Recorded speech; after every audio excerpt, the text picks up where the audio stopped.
भैरवनाथ महाराज देव भैरवनाथ महाराज देवाची करुणिया सेवा सर्व वारकरी मंडळींनो सावकाश आणि पोटभर जेवा हरी बोला पुंडलिक विठ्ठल श्री ज्ञानदेव तुकाराम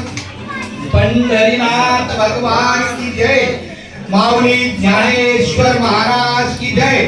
जगत गुरु श्री संत तुकाराम महाराज की जय संत शिरोमणी रोहिदास महाराज की जय मुकी घास खाता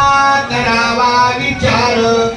कशासाठी मी हे अन्न सेवनार माझ्या हातून घडू दे शुभक्त सेवा म्हणूनच मिळवी शक्ती मुक्ती देवा हरी बोला पुंडलिक वरदाई विठ्ठल श्री ज्ञानदेव तुकाराम सर्वांना विनंती आहे इथं आपलं नित्य नेमाने अगदी दरवर्षी भाकरी आणि कालवण भरपूर जेव्हा पोटभर जेव्हा कांदा सोबत आहे सर्वांनी